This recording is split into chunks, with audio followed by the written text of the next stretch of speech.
Tout de suite, le billet d'humeur de Thibaut Vidal. Vous nous parlez ce matin du prix Pulitzer. Eh ouais, parce que les prix Pulitzer, ils ont mis à l'honneur une personne, Donald Trump.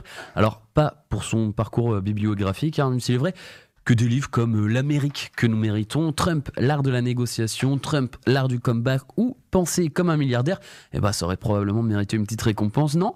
Là, pour le coup, s'il a été mis en avant lors des récompenses, c'est pour des articles sur lui.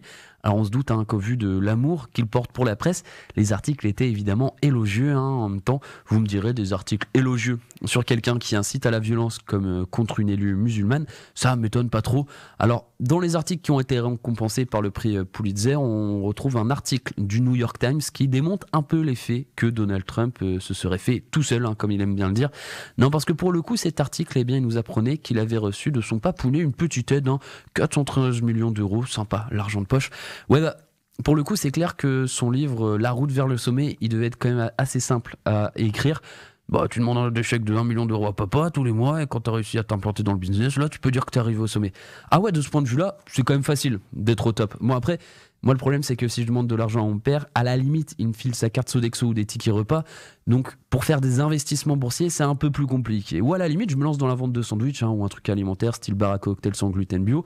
Alors, sinon, l'autre article qui a gagné un prix Pulitzer, c'est celui du Wall Street Journal et sa série d'articles sur l'affaire Donald Trump, Stephanie Clifford. Les vrais la connaîtront plutôt sous le pseudonyme de Stormy Daniels, et la potentielle liaison qu'ils auraient eue.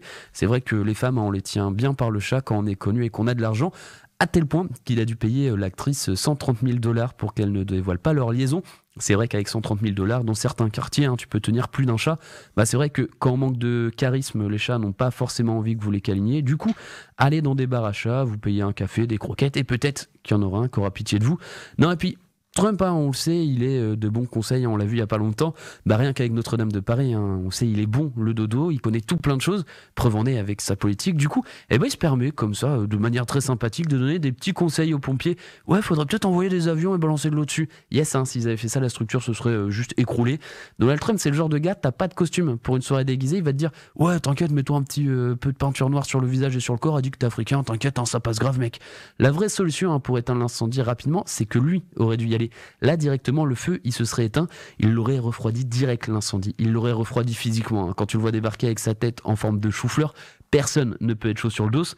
Donald Trump aurait juste dit « Hello, fire », il se serait éteint. Il aurait fait « Je suis pas là, salut, laissez-moi tranquille ». Non, le mieux, c'est qu'il aurait dû lui parler de sa politique migratoire. Par exemple, là, le feu, il aurait reconstruit tout ce qu'il a pété, il se serait même occupé des messes le dimanche.